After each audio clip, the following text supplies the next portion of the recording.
we're in. Hi guys, welcome from a dark and damp UK. Shall we go over to a lovely sunny Tenerife first? Well, why don't we introduce all the guests first? I mean, isn't that the polite thing to do? Yep.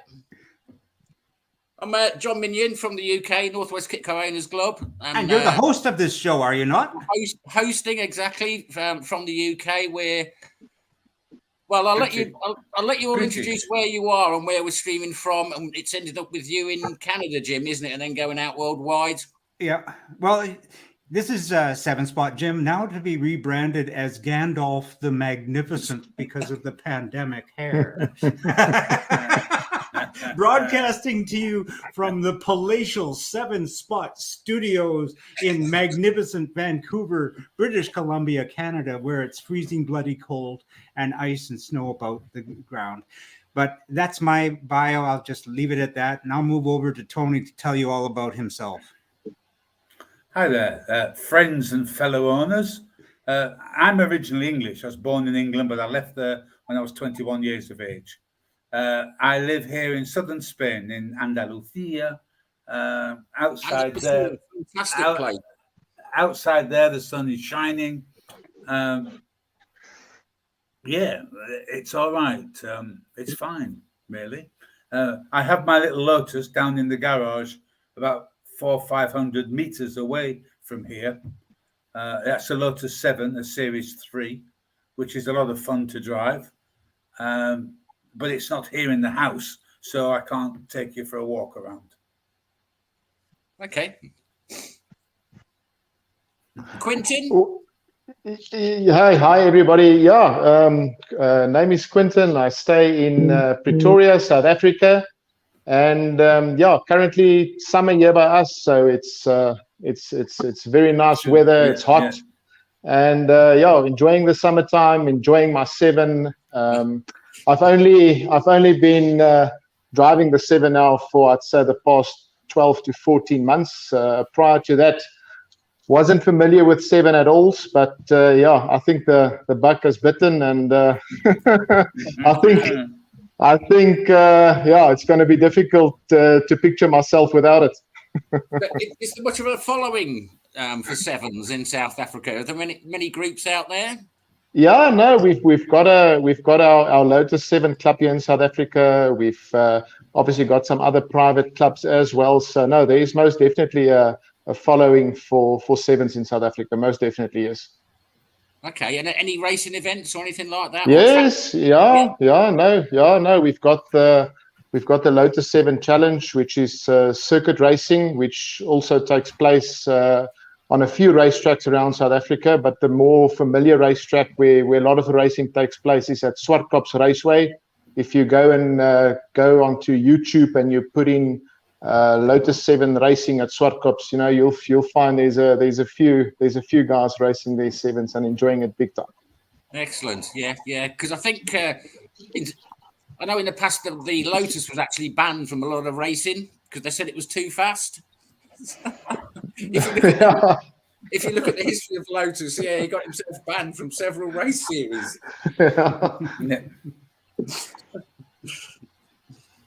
And we got a star here, Greg Lucas. Would you like to say hi? Hi there, Greg. My name is Greg. My name is Luca, but everyone call me Greg. I'm here in Tenerife, Canary Islands, 25 degrees. The weather looks miserable. Yeah. It's bad. It's really bad. You're making me feel really sad and jealous now. And me too. The weather is always like that, so it's quite boring. You're making it worse for me. Yeah, always the same temperature, the same sunshine. It's boring, the same island. So, but we enjoy with the cars, with sports, and with other things. So, this is my Caterham. Good. Can I just jump in here, John, for a moment? Why don't we put Greg on full screen, and that way put him on solo layout. Now I'll do it for you from here, and that way he can show us everything about his. There we go. You're okay, Greg. You're on. Go for it. Okay. I moved the. Do you want to see the car or not? Absolutely. No, because I got the big problems. I'm quite tall, and I got the cage, you know, and I take 2 hours to go in. So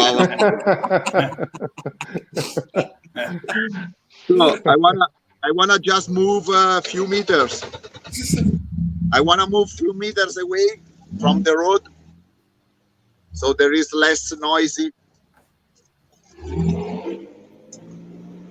Sounds nice. Okay. Noise, Greg. Okay. No, now it's better for the sound. So I'm here in Tenerife. I'm from Italy, and this is the only one Caterham on Canary Island. Well, not Canary Island. In Tenerife for sure. Maybe there is one, another one in Gran Canaria, other islands, but in Tenerife for sure. Is the only one Caterham, but there are some Westfield or some other Super 7, but no one use on the road this kind of cars. I need to go out, so give me a moment. For sure. It's complicated.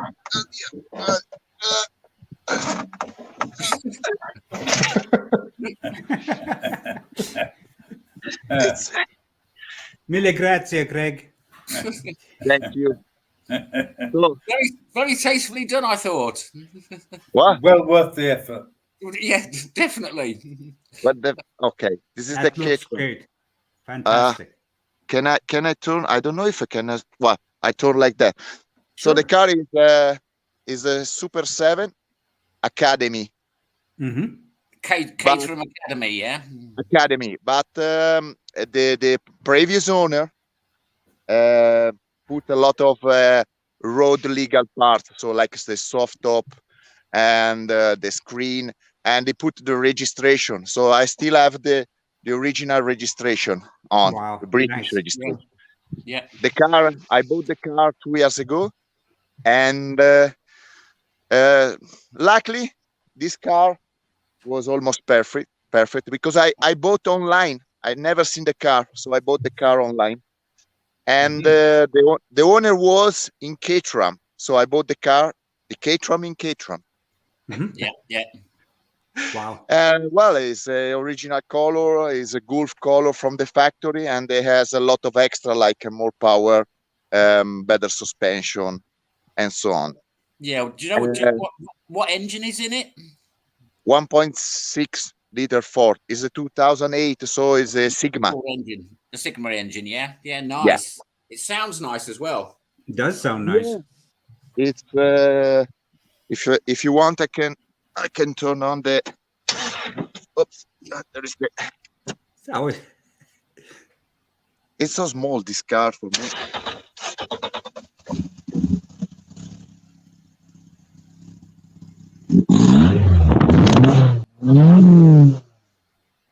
Sounds Nice. incredible. Nice. Nice. It sounds really incredible, and go fast. It's really nice to drive, especially on these roads. And I think it's too fast even for this road Yeah. because it's so light, and we don't have a circuit. We don't have a race circuit, so we have only open roads, and really sometimes it's scary because the roads are small and the car is small, but it's too fast. Yeah. And you need to be very confident with the car to push at the limit. I think it's with this power is enough for this kind of roads. Wow. Yeah. Nice. Yeah. We're the same because we've got an R1 powered Beck MK Indy. You have to get your head in gear before you drive it. Do you know what I mean? Just leave extra braking distance, extra space, and really think about what you're going to do. Yeah, absolutely. Can I ask a dumb question, Greg? Yeah. Perché 7? Why the 7? Yeah. It's a long story. It's a long story. It's not my first Caterham. No? No, it's not my first Caterham. I tell you that my first 7 was a Tiger, Super 6. Uh-huh. The second was a Dax Rush V8. Yes. Another Dax Rush Turbo. I had, I think, Rush 50, turbo. 50. A What? Rush turbo. That must be mental. It must have been mental. Well, my Dax Rush Turbo had 330 horsepower. Was insane. Wow. Insane. I had the Dax Rush Blackbird with the back engine, and I had many Westfield. I was the Westfield importer for Italy. I had the Birkin. You know Birkin? Yeah, Birkin, yes. You used a South lot African. in trials cars as well. Yeah. Yeah, I was the importer for Italy for Birkin. Very nice. And so I spent a lot of time with Super 7. Yeah, But the beginning of everything was Caterham, because when I was a child, the importer in Italy was my neighbor. So next to me, my neighbor was the importer in Italy and had a Caterham. So in my idea, there were no internet, there were nothing. So just stuck in your mind. Yeah. Yeah, what a strange car, never seen. No, so when you start to think about sports car, you always think about a Ferrari, the Testarossa, Lamborghini Countach, and Porsche. But I always liked the Caterham since I was young. So I bought many Super 7. It's still a great car, amazing car. I own other cars. Also a Lotus Elise I got in house, but I changed many British cars. TVR, a lot of TVR, and Marcos, a Radical. I own Marcos. I looked at Marcos years ago, but then they stopped making the kits. That's right. And we're only selling the cars, weren't they? I think. Well, Marcos now is not alive. But when I bought my Marcos, was the only one left in drive. Mantis supercharger with 500 horsepower. Oh my God. And when you get your kit cars, you don't know how so big. Yeah. Was in 2000, I don't know, 2004, 2005, I can't remember, but more or less like that. 500 horsepower. 500, but was totally insane. It was impossible to drive because the chassis was not a good chassis. Not like a Nobel. I own different Nobels, M12, 3R, M400, and that is a nice car to drive. But the Mantis was ugly to drive. It's nice car, but ugly to drive. It's not like Super 7. You don't feel like you don't feel the car like a glove. It looks like a big boat with big power. That's it. Amazing. Wow. Can we have a look under your bonnet, or can you not get the bonnet off? Is it too fiddly? You want the bonnet off? Okay. Last time I opened the bonnet, it flew up. Away. It weighs 1 kilo. Just make sure you fasten it when you put it back on. I know a couple of people have driven off with them not fastened. Is that aluminium bonnet? Yeah. Yeah. The car is all aluminium. I tell you the truth. At the end, I think Caterham. I try all the Super 7, also Donkey and Ford. I think Caterham at the end is the best 7. Yeah. How they put the car together, how they take care of details. It doesn't care the power. Believe me, 150 is enough. Yeah. If you try, I don't know, R500, that's an insane car.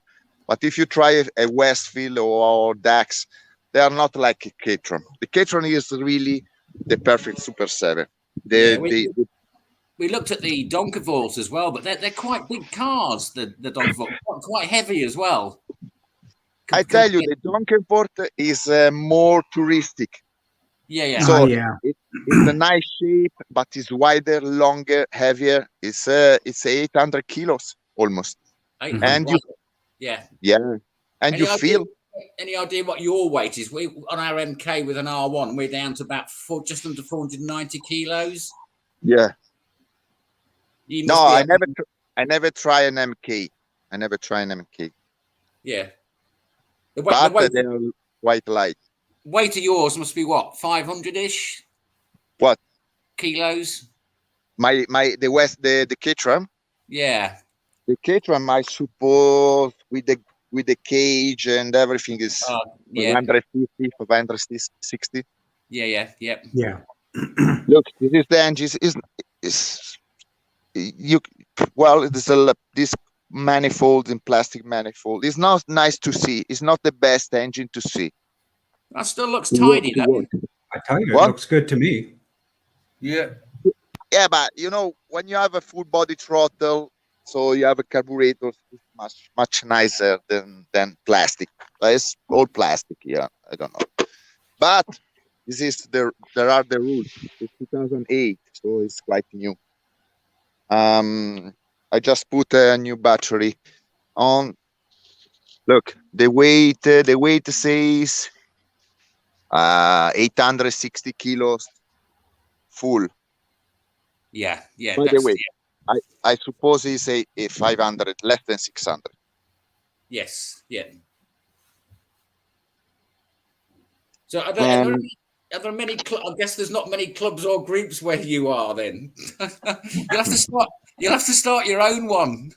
Yeah, I'm the president. I'm the administrator. I'm everything because there are no people interested in super. It's strange. There are nice cars. Nice roads, but here the people they are not interested in British cars like Lotus or other super light cars. They are interested in the Mercedes, Audi, and all this stuff. Yeah, I don't understand. It's the best place for British cars here, but no one is interested. It's strange. Yeah. And the roads there, are they suitable for driving a 7? Sorry?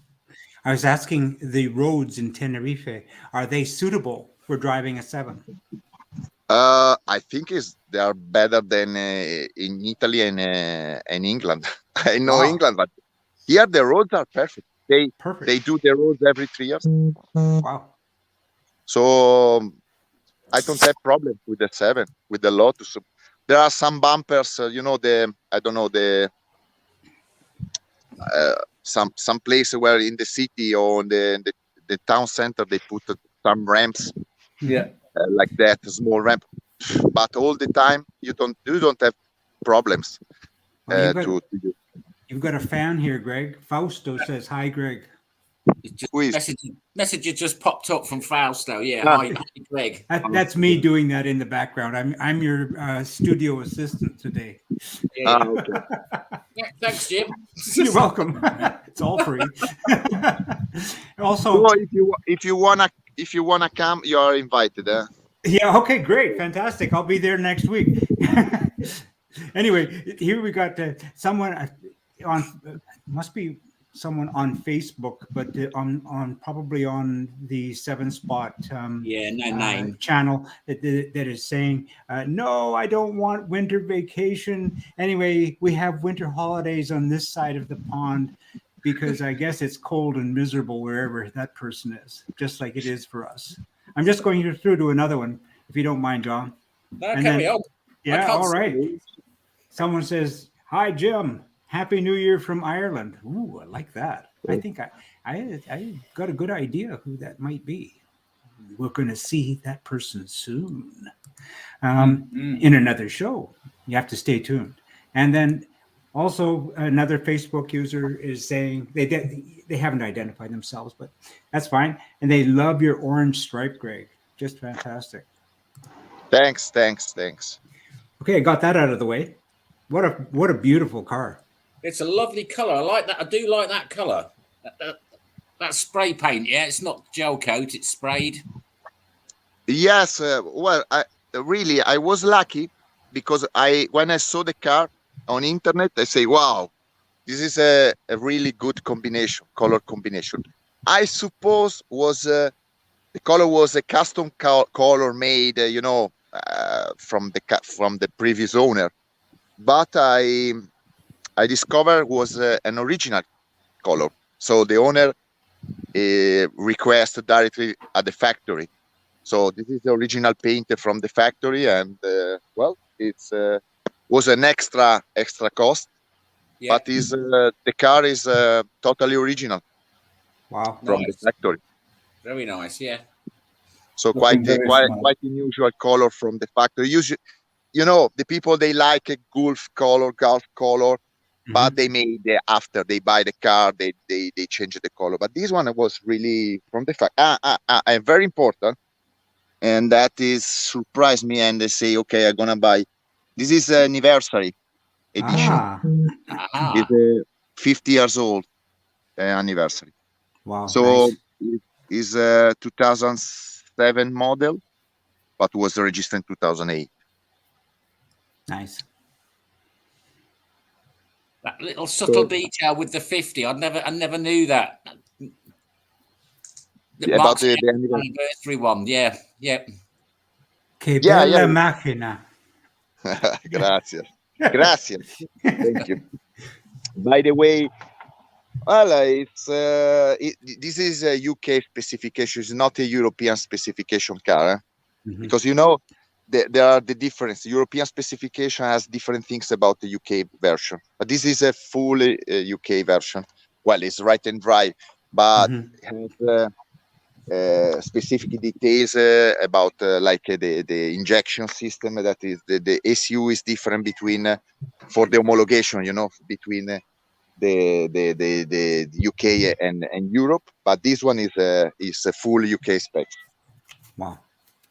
And what I can say, well, it's a race car. This is a race car. I got everything. If you see, there are fire extinguisher here. Oh, you got the, yep. We have a fire extinguisher. We have in this part we have the braking balance, so you can shift from the front to the rear, the balance of the Wow, braking. nice. Great bias system, Well, you have the lights, the rain. So this car was built for racing, and from since the factory. So I got the invoice. The car was bought already with the intention to put also on the road. So the first owner bought with all the details for normal use with the soft. I don't have the soft top. It's too hot for the soft top and the doors. You don't need it in Tenerife. Yeah, I don't need. But this car's a race. I think a 4 or 5 race, something like that, and later was used on the road. So it's really a racing car with the plates, actually. Wow. Mille grazie a te. So well, it's something unusual. You cannot see all the Caterham like in that specification because it's quite extreme. You have the roll bar, and I tell you, I bought with the roll bar, but that is not the more nice things to use every day or often, because to go outside is quite difficult. Yeah. We on our car, we just got the single hoop at the back, but we have thought about putting a roll cage on just purely for safety, really. Yeah, there is also the sidebar. There are a sidebar here, you can see, and well, the switch off, the electrical external. Yeah, but I think I'm gonna put a roll bar, a normal roll bar, because it's much softer to use. Really, it's really difficult. Yeah. Well, not for if you need to go with some other people, they don't wanna go inside. It's too complicated. I got cool. Also a removable wheel. Yeah. You know, 4-point seatbelt, super light seats. Well, I think it's complete. It's nice car. I don't use often. At the end, I don't use too much. As you say, it's definitely built as a race car with all those little details on the battery cut off and your brake bias and your extinguisher and stuff like that. So, yeah, as you say, it's going to be lively on the road. No, it's when you are inside. When you are inside, it's wonderful to drive. But it's not a road. It's not a car that you do a lot of road. So you take a tour of 100 kilometers, not much. Quick blast out. Yeah. And it's a car that, well, at this temperature, is good if you drive fast. But when there is a lot of sun, the car is hot. The car is hot. It became really a microwave. You're building up an excuse now for when you get pulled over for driving fast. Yeah. Well, you guys, you and I, John, are in the frozen north, and we've got Tony in Spain, and it's probably 30 degrees outside, and Quentin in South Africa, and it absolutely is 30 degrees outside, I'm sure of it. And then Greg in the Canary Islands. After this, I'm going to go and turn my heating up. No kidding, me too. You can probably hear the furnace going in the background. 7-8 years ago, I wanted to move from Italy. I said, where I go to live? One of the choice was UK. But you came to your senses. That's made me feel a whole lot happier. It's a wonderful country. I like the green. I like the countryside. But the problem is like all the north country during the winter is impossible. It's impossible. So I decided for less grass. You see, no grass, but better temperature. That's it. Another Facebook user is subjectively called your base color on the Caterham pajamas blue. I don't know. Maybe they've been watching too many of my videos, because that's basically how I do my live streams, in my pajamas. So anyway, John, I mean, we've been on here for 28 minutes with Greg. Is there any possibility that we could maybe have a look at what's going on in South Africa? Yeah, sure. So are you going to do the solo thing where Quentin, or do you want me to? I can put Quentin in, I think. Oh, hang on. Sorry. There we go. I'll help you out. Just on the little panel where it says Quentin on the left-hand side. You did it all by yourself. You're magnificent. Quentin, how are you? Hoe gaan dit met you? Yes, listen to that beautiful Afrikaans. No, it's going marvelous, fantastic. Dit gaan baie goed hier met ons in Suid-Afrika. Fantastic. I like it. Please don't show me the weather. Please don't show me the weather. Well, just because you asked me not to, I'm going to. So if you wanna see the weather, let me show you. It's a sunset. So just look at that. Yeah. Now, what time is it in Pretoria? May I ask? It's currently 6:30 in the afternoon. Wow. And lovely weather. Fantastic weather. Looks miserable. Fantastic weather. So do you have you've got I'm going to jump in here, John, because I know a little bit about Quentin's story. Quentin, you are the nephew of the owner of the manufacturer of Millennium 7. Is that correct? That is correct. That is my uncle, yes. Yeah, and now I have tried through you to ask your uncle if he'd like to come and do a live stream, but he's very old school, isn't he? He's one of those old school. In the morning when he gets up, he goes to work and he works till late at night, and he goes to bed, and the next morning he goes to work again. I mean, that's how he operates. Yeah. Now, this is me jumping in here again because This is a replica, and we just finished doing a Caterham walk around, which is the real deal, right? But when we're talking about replicas, I have to tell you that with the Millennium, it is probably the least replica looking 7 or 7 type vehicle that I have ever seen. Could you rotate your camera around just so we can take a peek? I must admit, the name to me was new as well, so I'm dying to have a look at it. Obviously, I mean, this whole live stream on this particular platform is new to me. So I just want to confirm I have to turn my phone around. There's no ways where I can. You can just turn it around. That works all for us. Believe me, one of the best things in life is learning how to fail. So Okay, I'm gonna turn it around, and look at that. Isn't that amazing? Yeah, that's in shot. That's fine. Perfect. That is the money shot. Look at that. That is the least 7 replica looking 7 I have ever seen. It is totally unique. See those headlights? Yeah. Well, what engine? It's got a Ford 2-liter Duratec motor, normal aspirated.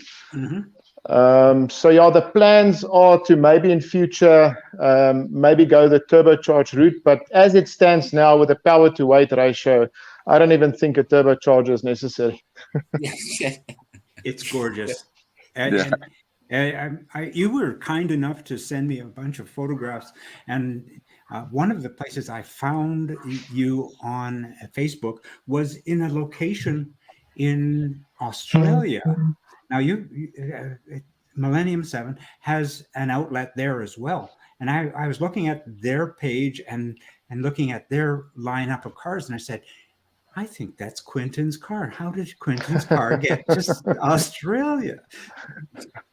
Okay, so currently Millennium 7, in terms of manufacturing numbers in South Africa, close to about 40 cars have been built, of which one have found its way to Australia. So we've got the one in Australia, and then obviously the balance of the Millennium 7s are currently running in South Africa. Yes. Yeah. Cool. Just love it. Just love it. Is there any chance we can take a peek at the interior of the? Yeah, I mean, I will try and take you around the vehicle, and you can see for yourself. So again, like I've mentioned, I've only owned a 7 now for the past 12 to 14 months, I would say. Prior to the 7, I was I hope I'm allowed to say it on this live stream, but I used to be a Datsun collector. So I had a very nice Triple S, which I've had for many years. Very, very, very unique model. I think overseas it's known as the 710. So that particular car of mine, I've exported to the UK. I've sold it to a motorsport company in the UK, and obviously being a petrol head, I had to find something to drive. I mean, it's just I had to find something. Yeah. And I'll never forget the one particular day when I took a drive through to my uncle just to go and say, how's it? I said, well, look, I've sold the Datsun. The Datsun, I've exported it. And immediately, I think he should have gone into sales as well. I mean, the first thing he said is, I've got the car for you. And the minute I saw it, the car stole my heart. So I'll take you around it, and you can see for yourself. So I can see it in your eyes, Quentin. So very much so. So starting, just trying to get this thing in here. So we're running 6-spot Vari calipers in the front, and we 6-spot. Look at that cycle wing. Tell us about that. About that? Yeah, I mean, look at this. It's very unique how it's connected to the hub. That is correct. So basically, what they refer to it.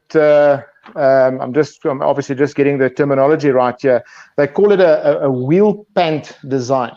Okay. So my uncle, also being an aircraft engineer, that's basically what they use in aircraft technology. So it's a very unique design, and a lot of the components on this vehicle is all custom built and manufactured in-house. Like, for example, the hubs are manufactured by Millennium 7. The shocks are manufactured by Millennium 7, front and rear. The steering racks manufactured by Millennium 7. Wow. all the carbon bits and pieces is manufactured by Millennium 7. The chassis, everything's built in-house.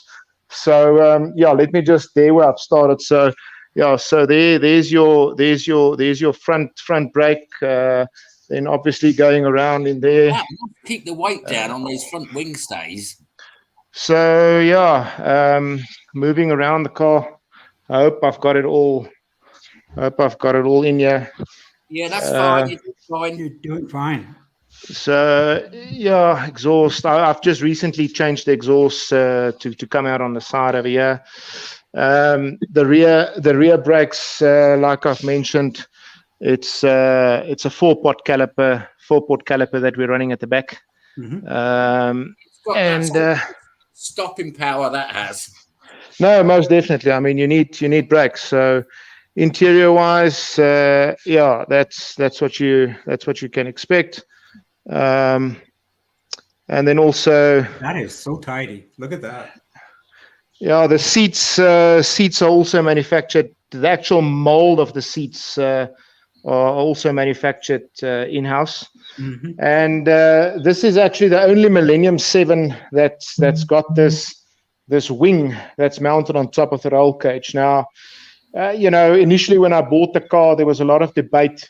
Am I gonna, keep the wing on, or if I'm just gonna take the wing off? But there's also a bigger story to this wing where provision has been made over here on this section here, where one at a later stage can actually close the roof. And when we've got a bit of rain here in South Africa, not like me once driving this vehicle and all of a sudden I drove into a freaking storm, and that was fun, I tell you. That was fun. So we've all been there. so at the back also, Millennium 7, just a little bit of attention to detail over there. And then this section you can actually take off, and got a bit of a storage compartment over there. It's your picnic, and this anyway. You can put a little camp chair in there. And and then I think obviously I don't know if you guys want to see the engine. We have to see the engine. It's obligatory. You may have to put the phone down for a moment, but we'll fill the air while you lift off. Actually, you can raise yours is one piece, isn't it? Watch this, guys. This is fabulous. Yeah, flip top bonnet.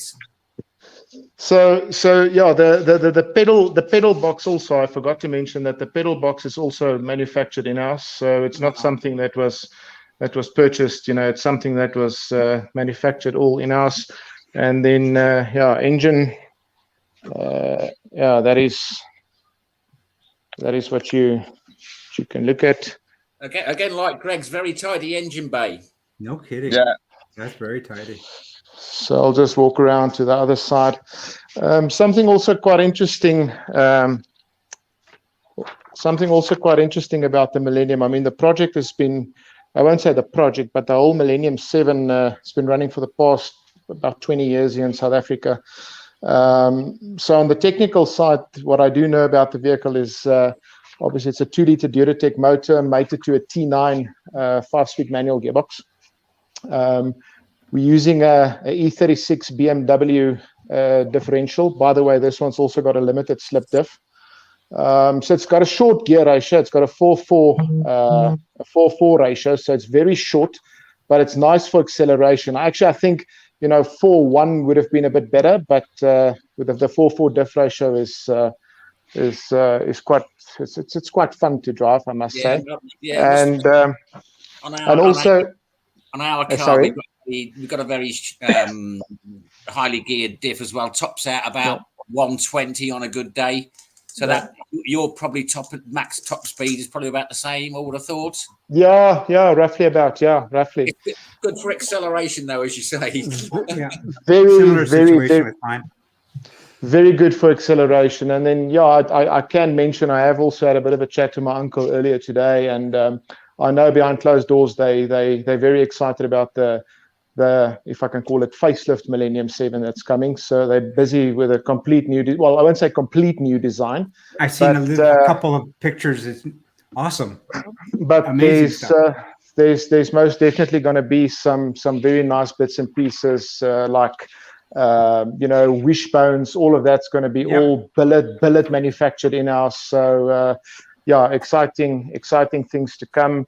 And something also just worthwhile to mention is the Millennium 7. The first time I drove it, in terms of stability and road holding, it is phenomenal. And the reason for that being is, in the early stages when this car was designed and developed, my uncle is also quite good friends with a Formula One mechanical engineer. So there's also been a little bit of F1 mechanical engineering input into the design of this car as well. So like I say, I'm enjoying it, and I can't see myself without it. And by the way, you guys made mention of a 500 horsepower vehicle earlier.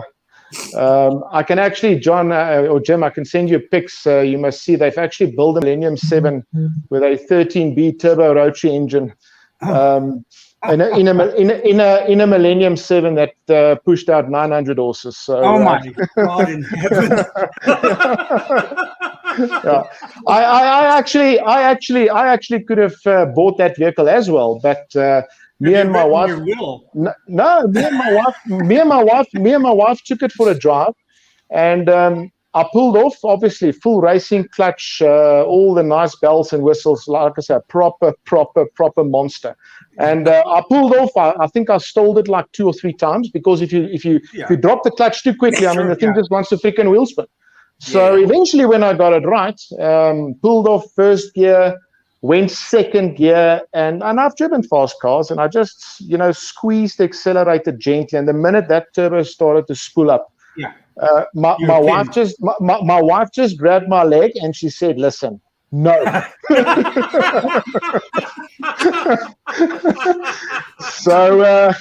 So this vehicle, like I say, much more fun to drive. She can actually drive it as well. She has driven the vehicle on occasion, and it's just a stunning car. The most fun you can have, right? Most definitely. You'll definitely have to send us some pictures of that, but not when it's through a hedge. Oh, guys, this is the best. This is truly the best show ever. Just amazing. Quentin, thank you so much. Amazing. And thank you very much. I really appreciate the invite. And also great Caterham, stunning looking car. I love the color. We make mention. It's the Golf color. It's that orange with a blue. It's a very striking color scheme. Beautiful car. And I'm also happy to hear that you're also enjoying your 7 like I'm enjoying mine. Well, we're going to have to do much more of this, Quentin. I mean, if you can convince your uncle somehow, give him a bottle of brandy, or I'll send him a bottle of brandy. He doesn't drink. Well, neither do I, but I'd be happy to send. He could distribute it amongst the family. If he would let us walk around his shop, we would drool. I know we would drool. No, I will. And it would be really good for him too, I think. I must say, when the name Millennium came up, I hadn't heard of it. I mean, it looks a stunning car. I mean, is there a website we can go to get more details?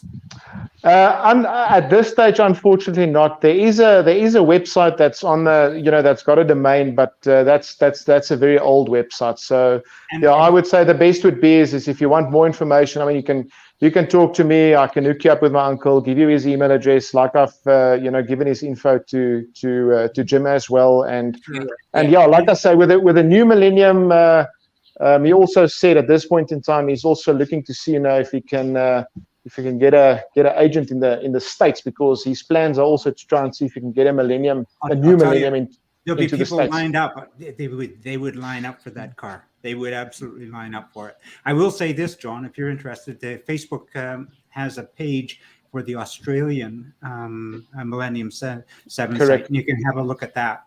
And that's where I found, and you can see some sneak peek pictures of some of the stuff that's coming. It's going to be great. As you know, I'm always looking for this stuff.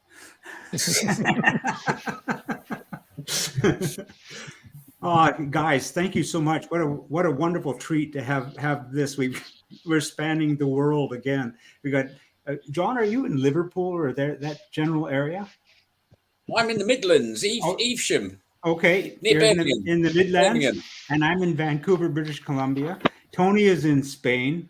Quentin's in South Africa, and Greg's in the Canary Islands. I mean, what a great show, And it's guys! Thank you. This is streaming all across the world as well. Yeah, no kidding.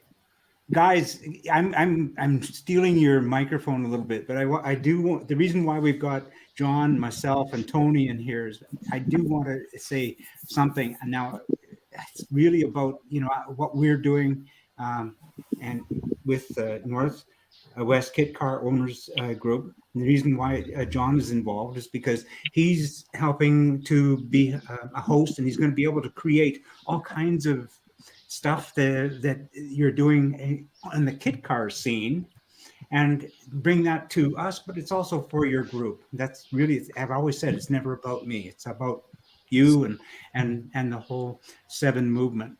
And the reason Tony is in that picture on the right-hand side is Tony, and I'm going to ask Tony to just introduce himself, but he's going to be a guest host coming in the future. So, Tony, would you like to say a few words about yourself and I guess your Seven, and maybe we'll just have a quick conversation about your show that'll be coming up.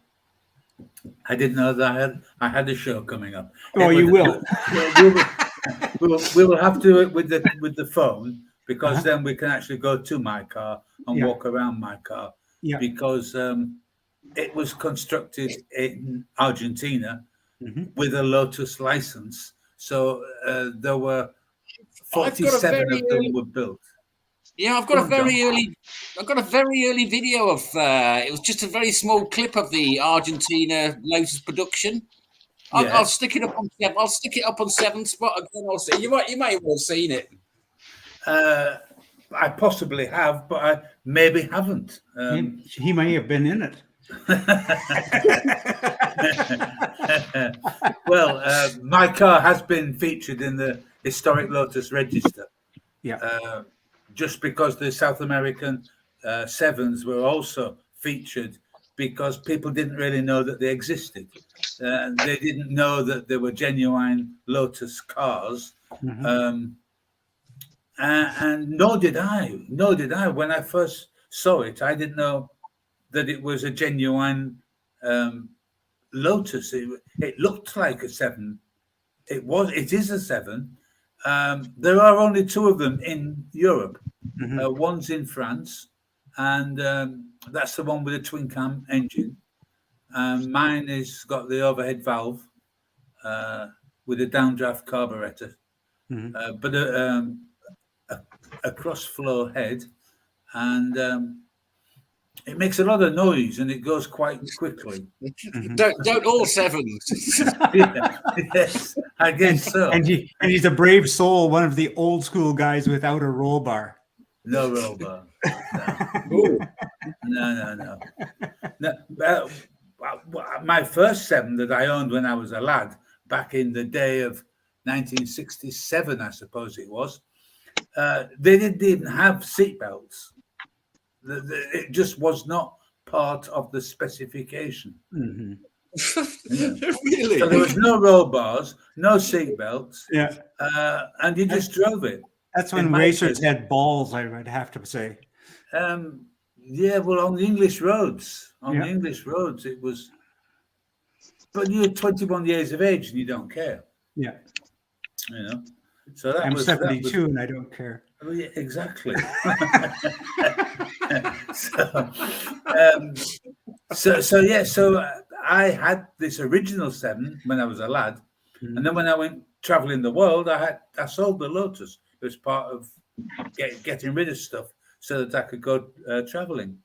And I think we've done a show on this, Jim, haven't we? Where how I met my car, or how my car met me, which would be.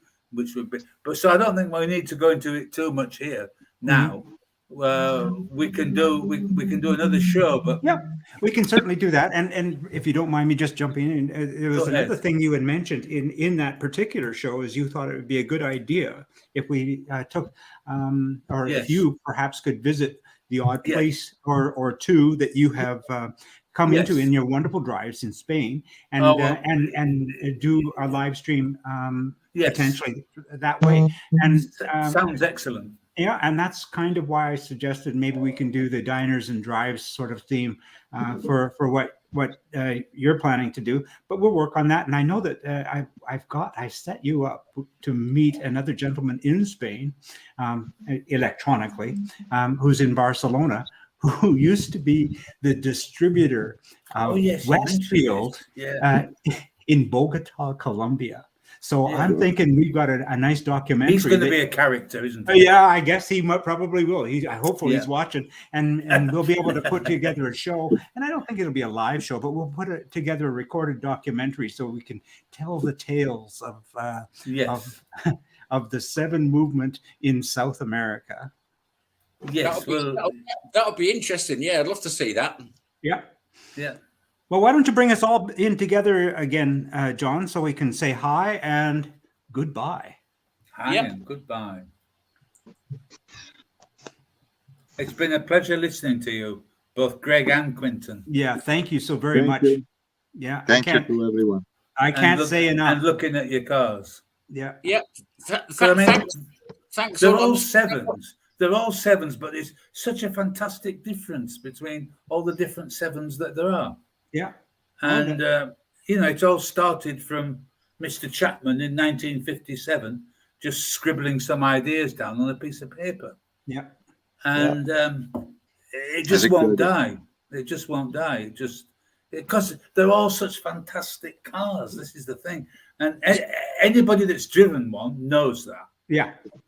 Yeah. Knows that. Because you only got to drive one and you instantly know what.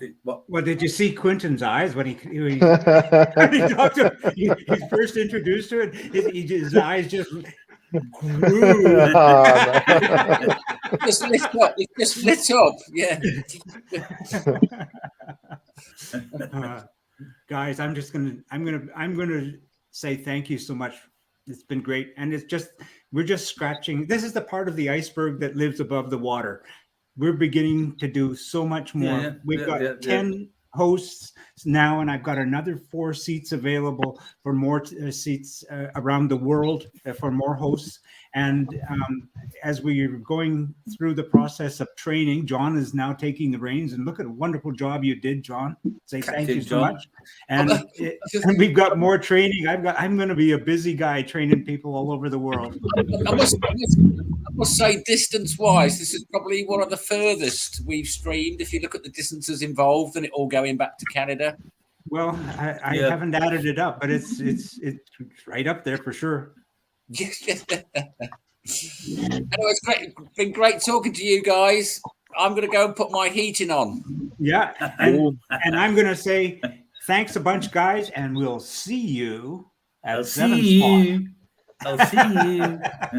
Thank you. Awesome. Thank you, everybody. Thank you, guys. Thank you. I go to the beach. Grazie Yeah, mille. Ciao, ciao. Go to Bye. the beach.